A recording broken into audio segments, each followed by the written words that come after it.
Yos! Welcome back, Captain. I knew you'd be back. And if you're new here, thank you for coming to this side of the nerddom. We're glad to have you. So let's talk about God of High School. This season of anime sucks. But with that being said, I have to say God of High School and other shows like, the Tower of God and stuff like that have been pretty decent.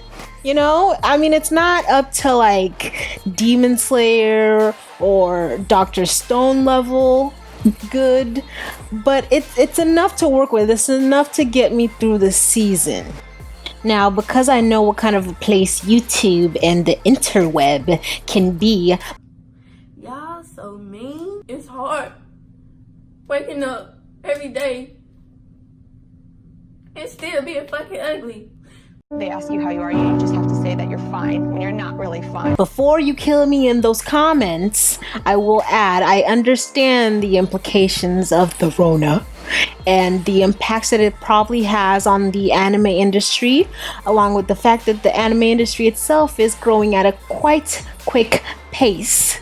So I understand that the market has become quite saturated and people haven't been having the freedom to create the works of art that they want to create, therefore leading to a not so great season of anime. However, there is no excuse for a show like Rent a Girlfriend to exist. But anyways, that's not what we came here to talk about today. We came here to talk about God of High School. So I will be starting this video by talking about the comparisons between God of High School, the anime, and the manga. You guys know, if you're a fan of the anime, that the manga has been out for a long time. I think it's got like over 400 chapters out right now. Congratulations, Mappa Studios, for picking up such a great manga. I was a fan.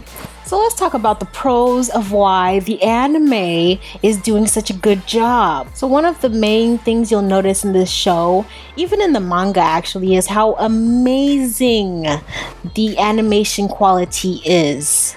Now do keep in mind, this is coming from a girl who's coming from a generation of stuff like Yu-Gi-Oh!, Dragon Ball, Rurouni Kenshin, Evangelion, all the somewhat OG animes, that the animation quality wasn't quite there yet, but for its time was holding its ground. And now, I gotta say, it's thanks to shows like this, like God of High School, even Tower of God, that really shows how far anime has come in terms of its animation quality. Now, I will say there were times in the show that the animation quality was mad lacking, fam, just to keep it all the way 100.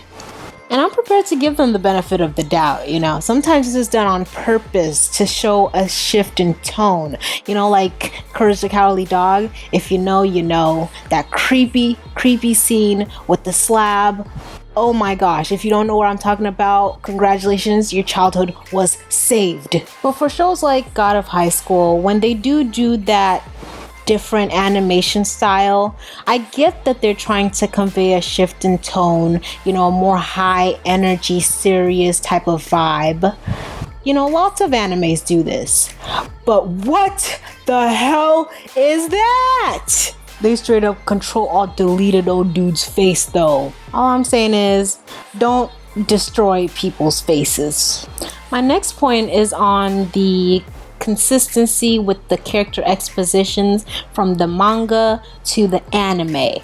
Now, in the manga, they really did a good job of taking their time to kind of let us know what the motivation of each of the three beginning main characters were, which, great. And I love that they didn't take too much time on each character, which you really can, or else you'll lose the reader's attention.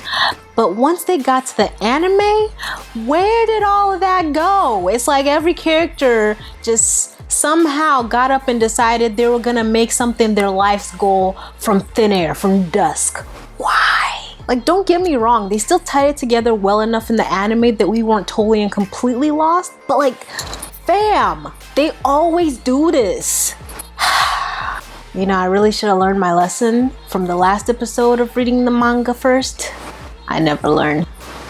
All I've learned from the first 2 episodes of this show is that Mira is a pervert who's obsessed with muscles, Dowie is boring, and Mori's a meathead. That's it.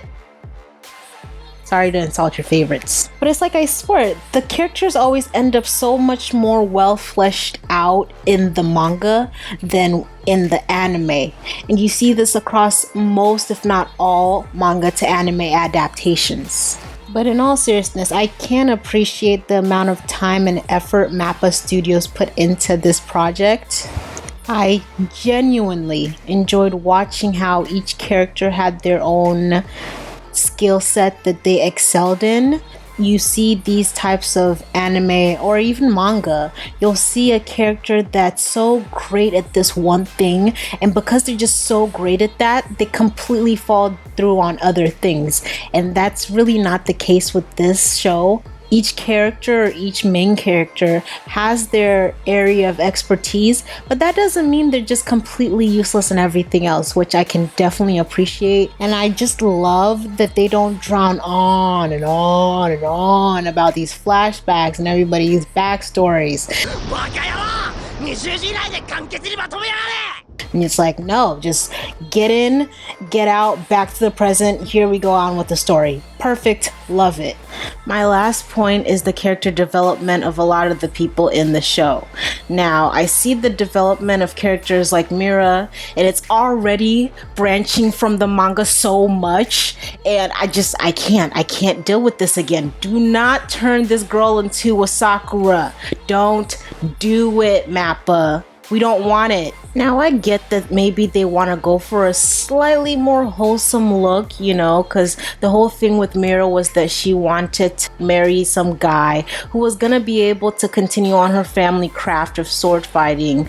If you have this girl looking at a dude's chest and drooling over it, that's not wholesome. We've already crossed that line, so you really don't have to worry about that. Just keep her as she was in the manga, and we'll be good, we'll be Gucci. Just fine, you know? Now, on the opposite end of that, for characters like Mori, what I liked about the anime was they made him slightly less of a meathead.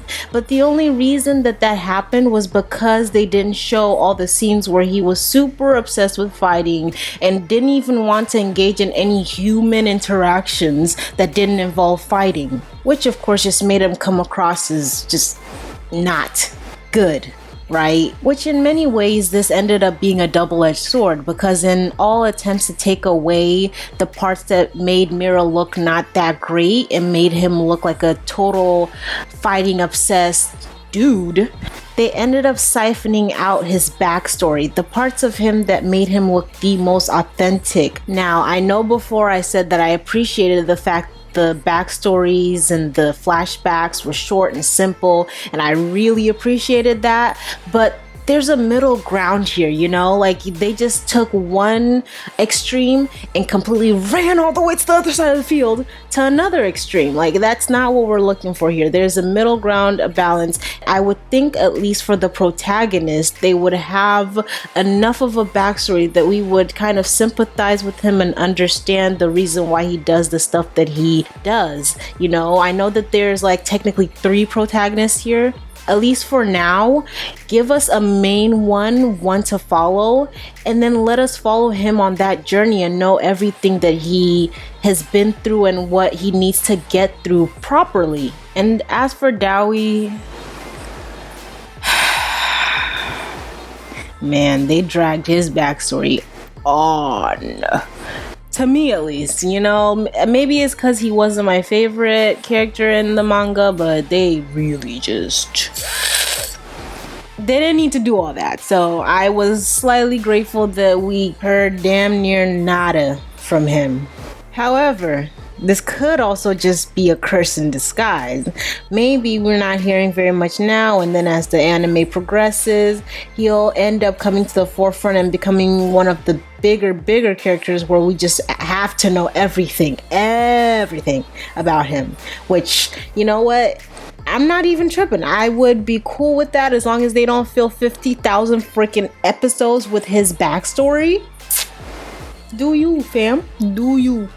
So all in all, was the anime good? Yes, I believe it was spectacular. The animation, the short flashbacks, Do I think it was better than the manga?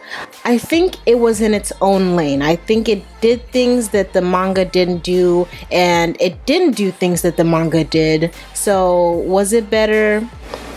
In its own way, yes, it was better. And I look forward to the rest of the season and all that God of High School has to offer.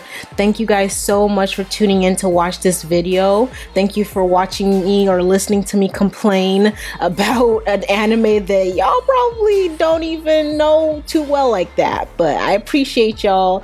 Hope you come back again. I'ma catch y'all later. Bye.